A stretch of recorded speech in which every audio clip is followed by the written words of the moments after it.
A Cartomante. Conto de Machado de Assis.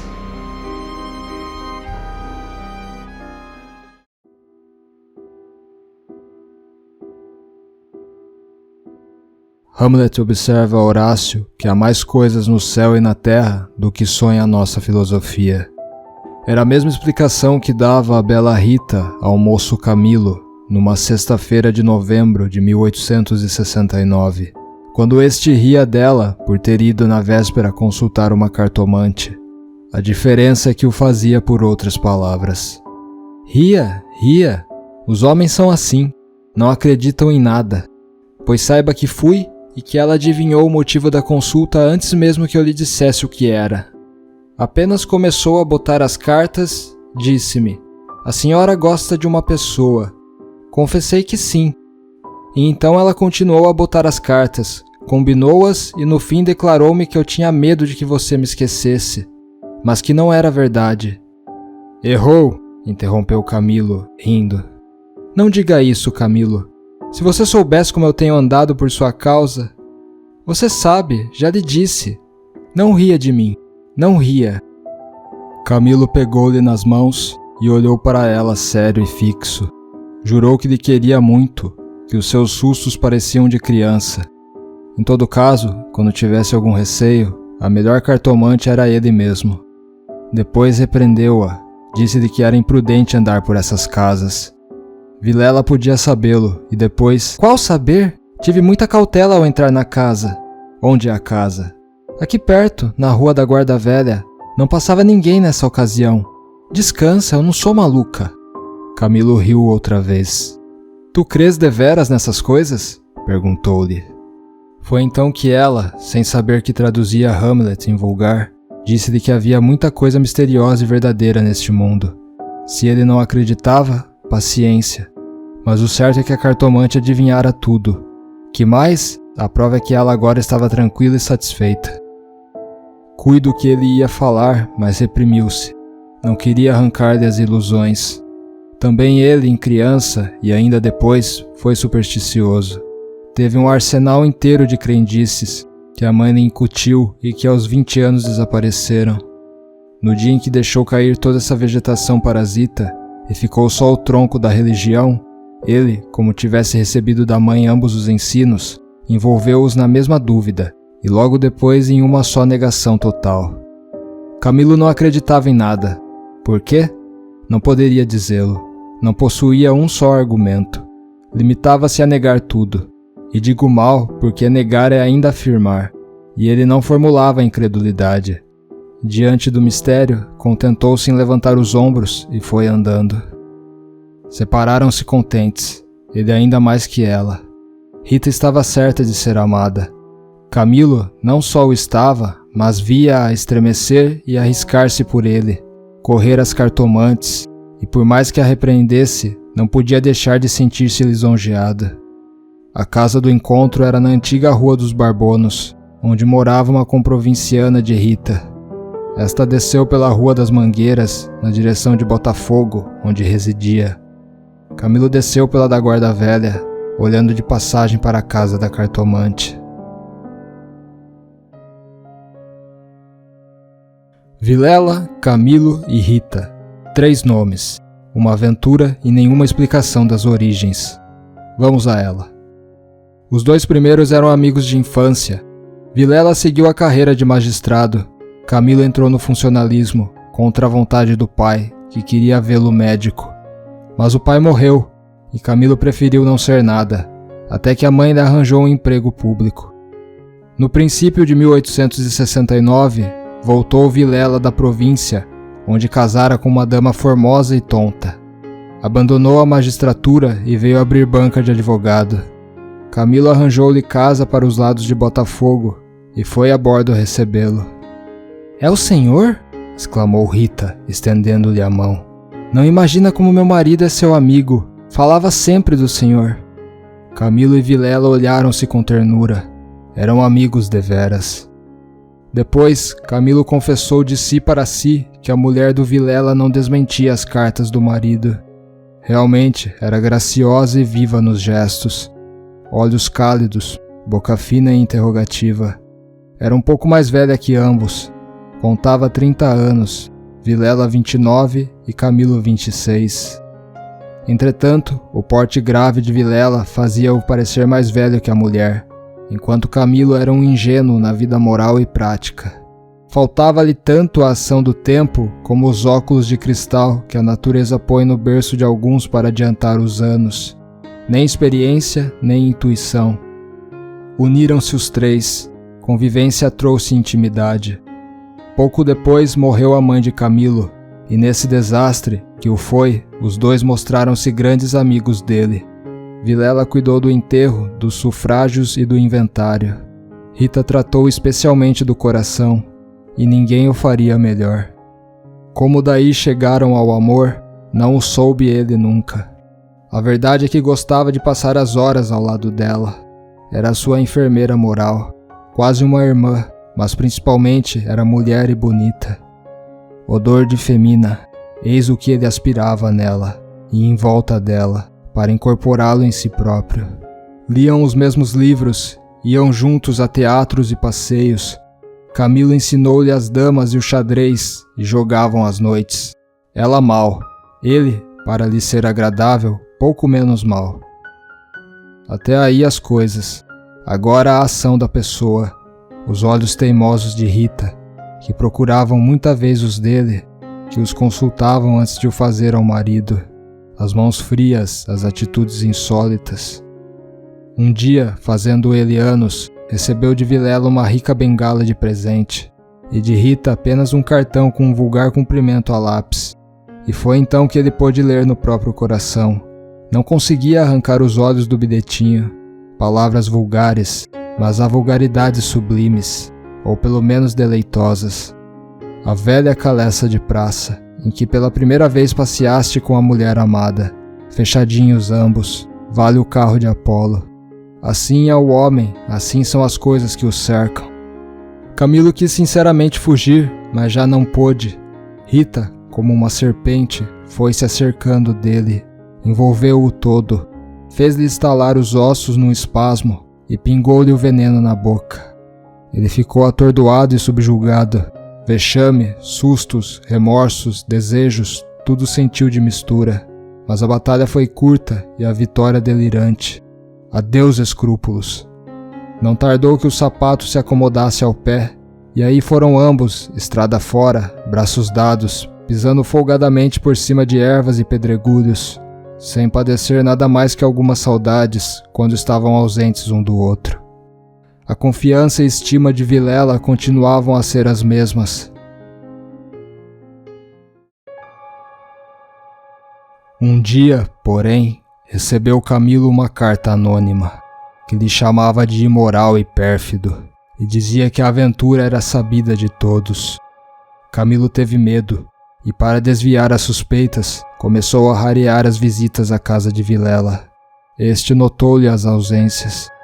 Camilo respondeu que o motivo era uma paixão frívola de rapaz. Candura gerou astúcia. As ausências prolongaram-se, e as visitas cessaram inteiramente. Pode ser que entrasse também nisso um pouco de amor próprio, uma intenção de diminuir os obséquios do marido, para tornar menos dura a leivosia do ato. Foi por esse tempo que Rita, desconfiada e medrosa, correu à cartomante para consultá-la sobre a verdadeira causa do procedimento de Camilo. Vimos que a cartomante restituiu-lhe a confiança e que o rapaz repreendeu-a por ter feito o que fez. Correram ainda algumas semanas. Camilo recebeu mais 2 ou 3 cartas anônimas, tão apaixonadas que não podiam ser advertência da virtude, mas despeito de algum pretendente. Tal foi a opinião de Rita que, por outras palavras mal compostas, formulou este pensamento. A virtude é preguiçosa e avara, não gasta tempo nem papel, só o interesse é ativo e pródigo. Nem por isso Camilo ficou mais sossegado. Temia que o anônimo fosse ter com Vilela e a catástrofe viria então sem remédio. Rita concordou que era possível. Bem, disse ela, eu levo os sobrescritos para comparar a letra com as das cartas que lá aparecerem. Se alguma for igual, guardo-a e rasgo-a. Nenhuma apareceu, Mas daí a algum tempo, Vilela começou a mostrar-se sombrio, falando pouco, como desconfiado. Rita deu-se pressa em dizê-lo ao outro, e sobre isso deliberaram. A opinião dela é que Camilo devia tornar a casa deles, tatear o marido, pode ser até que lhe ouvisse a confidência de algum negócio particular. Camilo divergia.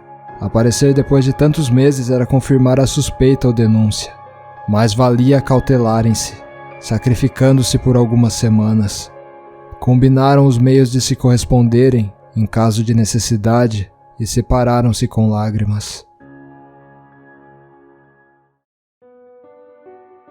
No dia seguinte, estando na repartição, recebeu Camilo este bilhete de Vilela. Vem já já à nossa casa, preciso falar-te sem demora.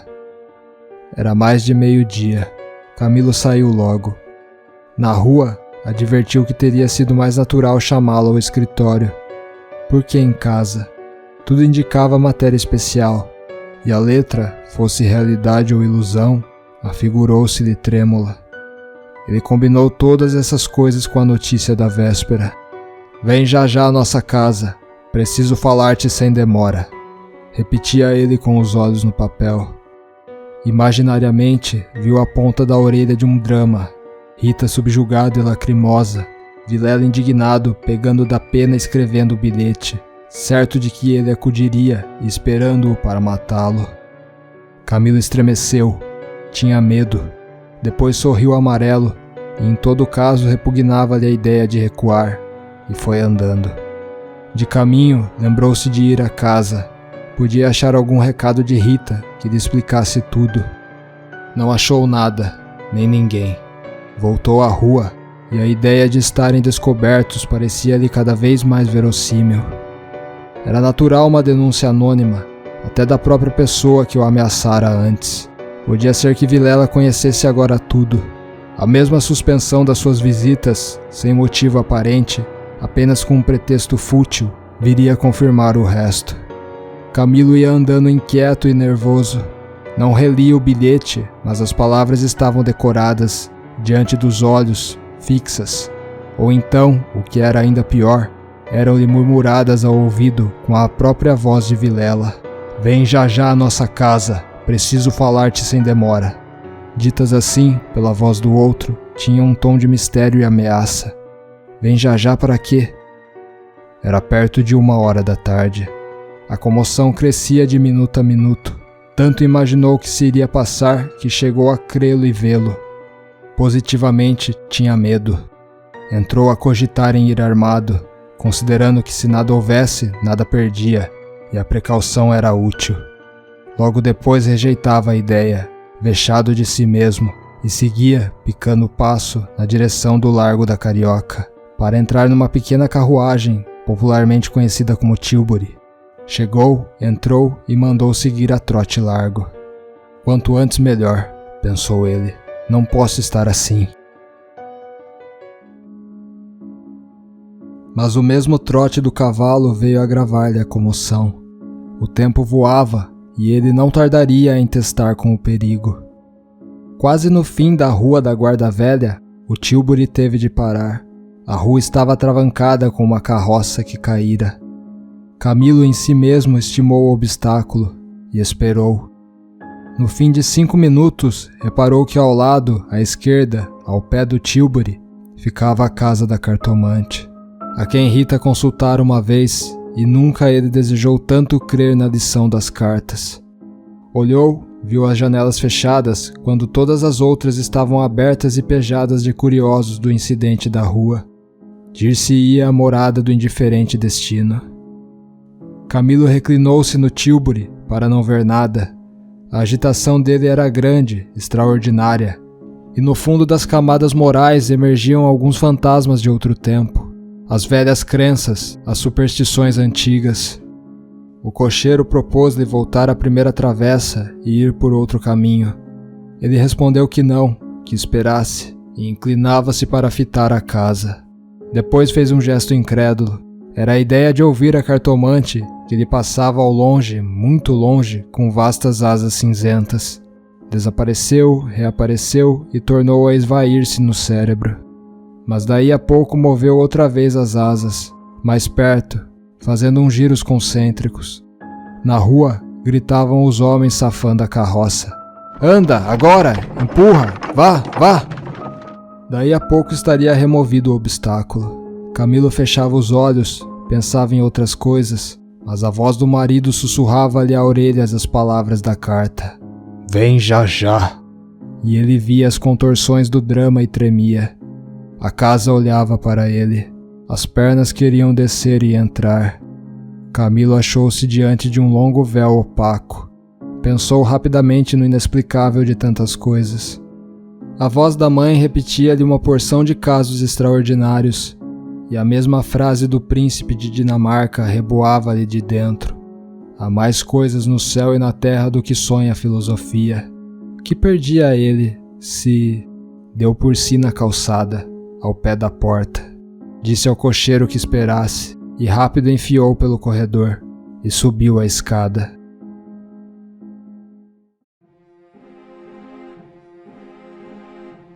A luz era pouca, os degraus comidos dos pés, o corrimão pegajoso, mas ele não viu nem sentiu nada. Trepou e bateu. Não aparecendo ninguém, teve ideia de descer, mas era tarde. A curiosidade fustigava-lhe o sangue, as fontes latejavam-lhe. Ele tornou a bater 1, 2, 3 pancadas. Veio uma mulher, era a cartomante. Camilo disse que ia consultá-la, ela fê-lo entrar. Dali subiram ao sótão, por uma escada ainda pior que a primeira e mais escura. Em cima havia uma salinha, mal alumiada por uma janela que dava para o telhado dos fundos. Velhos trastes, paredes sombrias, um ar de pobreza que antes aumentava do que destruía o prestígio. A cartomante fê-lo sentar diante da mesa e sentou-se do lado oposto, com as costas para a janela, de maneira que a pouca luz de fora batia em cheio no rosto de Camilo. Abriu uma gaveta e tirou um baralho de cartas compridas e enxovalhadas. Enquanto as baralhava, rapidamente olhava para ele, não de rosto, mas por baixo dos olhos. Era uma mulher de 40 anos, italiana, morena e magra, com grandes olhos sonsos e agudos. Voltou 3 cartas sobre a mesa e disse-lhe: Vejamos primeiro o que é que o traz aqui.